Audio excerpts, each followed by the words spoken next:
This is Arcadegeddon. We're here on Xbox Series X. Be sure to like the video. Subscribing is great as well. So this is a really cool cooperative experience that you can play, well, you can play it by yourself, but it's really meant to be played with others in a group of up to 4 players. So what are we getting here? It's a 4K resolution, 60 FPS, and there is ray tracing included as well in this one, which I think seems to be reflections kind of from what I've noticed. And also from what I understand, this uses FSR, I believe 1.0. So you might notice some shimmering type things within those reflections if you are to go and see them. Because there are a bunch of different places with different visual options and different things that you will come across as you go within this world. And yeah, it does actually look pretty great. I quite like how this one, kind of comes across from a visual and gameplay perspective. Whoa, is that gun pretty cool? I don't know. Doesn't matter. Quite happy with what we have weapon-wise. So there's also cross-platform multiplayer, there's HDR support, there's Dolby Atmos support, there is PC gamepad support. So it's kind of got a little bit of everything. And like I said, you could play it alone, or you can play with others, and it's a lot more fun to go and do runs with other people. So the general story here is, I guess a relative kind of was making the ultimate game, and things didn't really go to plan. You have to come in here and help clean everything up by jumping into the experience in the world, and battling the corruption and the other issues that have arisen from various enemies and monsters and all that.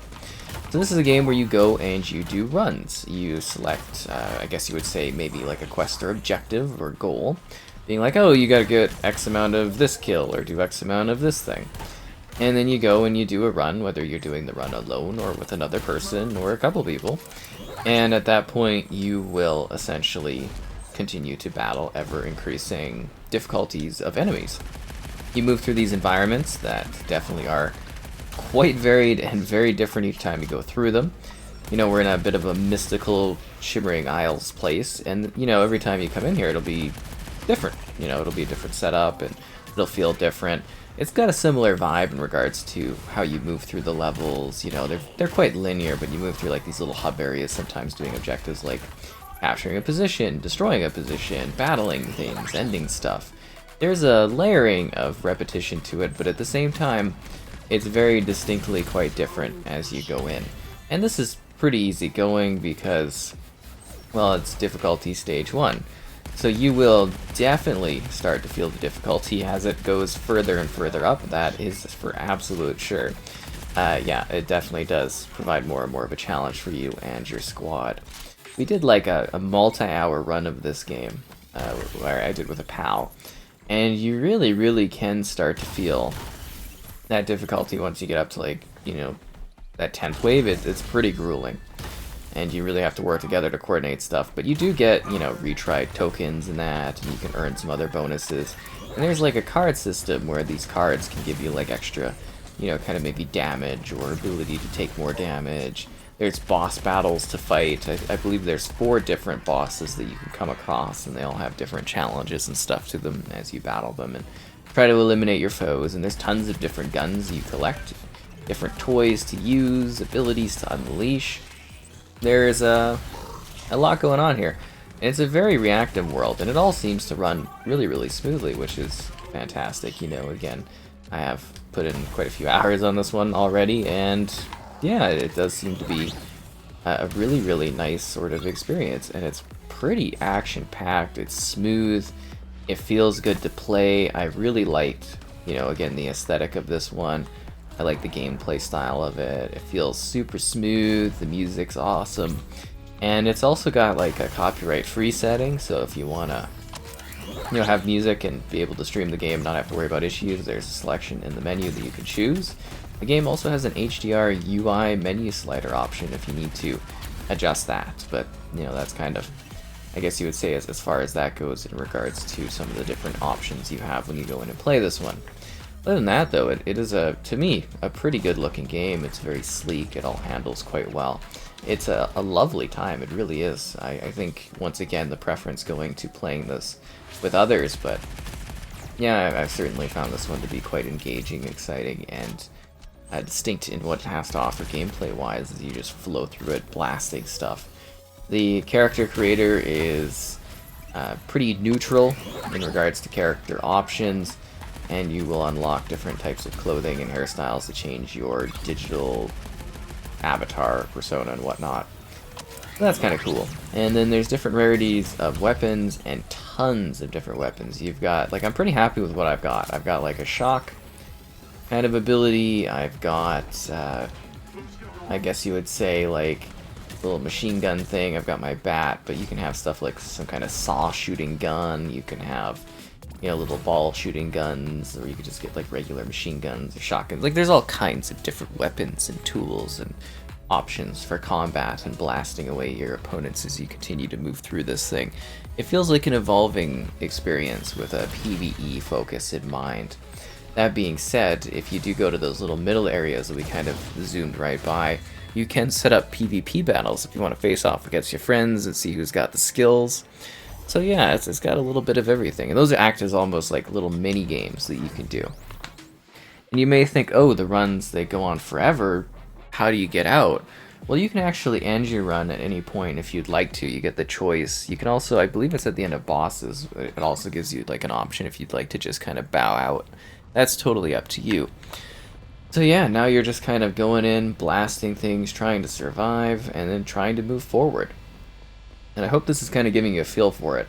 It really is quite a blast. It looks very aesthetically pleasing. I'm very happy with the visual style of this one. It's pretty cool. It honestly is a really neat kind of party game. And it's from Ilphonic, if you're not familiar with them. And I have to say, this is probably the first of their titles I've played where I'm like, wow, this legitimately just runs perfectly smooth. It's right up to base with their typical design philosophies of, like, you know, cooperative or multiplayer centered experiences, and it just really hits the mark in many very exciting ways. I genuinely really do love what they've put together here. It's a lot of fun. Now, you may find it, you know, gameplay wise to be like a mix of things. I think the things we were mostly talking about was like definitely like Fortnite inspired with a bit of like Crackdown in it. I think we had like one other game that was kind of part of that mix of gameplay action where we're like, oh, it's like this and that. Seem to be getting the same types of missions right now. Don't worry, it does actually vary the missions quite a bit typically. It just seems like we're getting a lot of hold these position down kind of things. But it really does have a lot of variation to it. Just in case you are wondering, it just seems like this is, you know, sort of the setup we're getting here. Bang. Nice. But yeah, it does have like a little bit of that, like, I want to throw out a Gen Z type note, you know, in regards to like the quirkiness and stuff, but I don't think it's too overbearing. It just seems to mostly be like some of the visual aesthetics of this one kind of go there. But it is nice and just like really pops in terms of like the visual quality, like the color. It's very vibrant and again, just very colorful. You know, you see all these different areas and your character, basically, the colors of your character and stuff will adjust too based on like, hey, this is like a darker area or a lighter area, or you're gonna some kind of like weird dystopian place. Like there is, you know, great variety to this one in terms of the spots you go to. And I think that is just really fantastic that they were able to hit the mark there. And I also gotta say, there's a very good variety of enemies.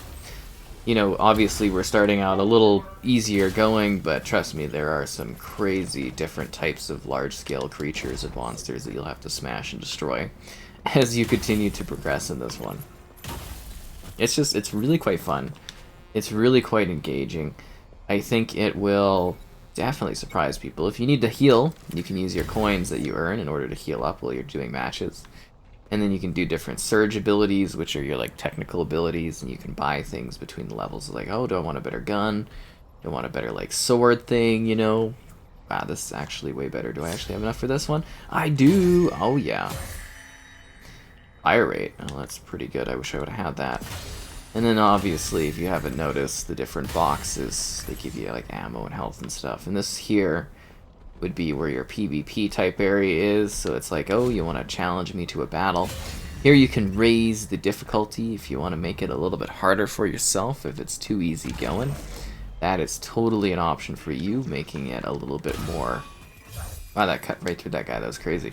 A little bit more intensive if that's something you need earlier on. I can, definitely see how that would be the case for some people. And then everything is kind of like marked up with these leaderboards where you can... Oh, this is a lot slower of a sword swing, but definitely more effective. Yeah, they've got these leaderboards, so you can be like, okay, who's the best of the day? Who's the best of the week? What kind of challenge things are there? There's a lot going on. And then there's all this, like, environmental stuff as well, and different interactive elements. Like, there's a lot to this game. It really is very, very well done. And it feels like I haven't really... Like, you visit the similar areas. Like, we were at the beginning there, it was like, oh, it's the Mystical Isles or whatever. And it's like, you know of that area, but you don't really know of that area because it is so different. You'll probably see certain, like, hub little portions here or there that kind of come across as being familiar. But I think for the most part, you're going to find that the situations are quite different. Is this off to the side here? I really was generally just quite pleased with the different spaces that you were able to visit. Like I said, it's not like it's insanely random every single time, but, I think even when you're doing a multiple hour run, you're still going to feel that it's fresh enough that you're not getting like, oh, I'm fighting in the same areas. It's kind of like, okay, let's move through here. And yeah, no, it's actually, from that perspective, I think quite neat. And I think this offers many, many different things for you to do, many challenges to enjoy. And the biggest recommendation is if you can play this with others, you don't have to, obviously, as I'm handling it all by myself. It is a lot more fun in co-op. It really can be a lot more enjoyable when you're working as a squad. Rolling through an area, roaming around, smashing stuff, breaking things. Yeah, to me that's quite fun in this one. I think you are almost missing out if that's not the case. And there is matchmaking, so obviously you can find other people. Might take a little bit to find a match, I guess, based on the time of day and how busy it is. But, that's obviously kind of the case with any sort of multiplayer title out there. It's just cool that you can, find other players and join up and everything like that. That is really, really high up in the sky. Perfect shot, eh? Ah, another perfect shot. That one's a little harder. But yeah, good backdrops, cool mystical places, good challenges. I wonder if I can actually get that from here. The answer is no. Oh, actually, the answer is yes, I did get it. And you can see that I'm a little low on health at the moment, which isn't good, so I'd probably want to go and break some boxes to get some more health, or go to one of those health buy stations. That'd probably be the most ideal way to get it done. But yeah, I don't really have more details than that. It's a fun, easygoing party game that I think you can have a blast working through and finding unique challenges in. And yeah, play it in co-op if you can. Enjoy the beat and music. Enjoy the colorful combats, the twists, the turns, the conflict along the way, the boss battles, the different replay value options. Because you could just sit here and you could just do run after run after run. And I think for the most part, it should feel quite fresh to you each time you go at it. At least I haven't seen too much overlap in regards to different places and activities and goals. So anyways, here's just some more gameplay and whatnot, so you can get a further grasp of what it looks like. And yeah, I hope you've kind of enjoyed this look at this Arcadegeddon experience. It's really, really quite cool, and it'd be neat to see, if this one does get further advancements and changes, because I think this one is definitely something that can be a real blast to dive into.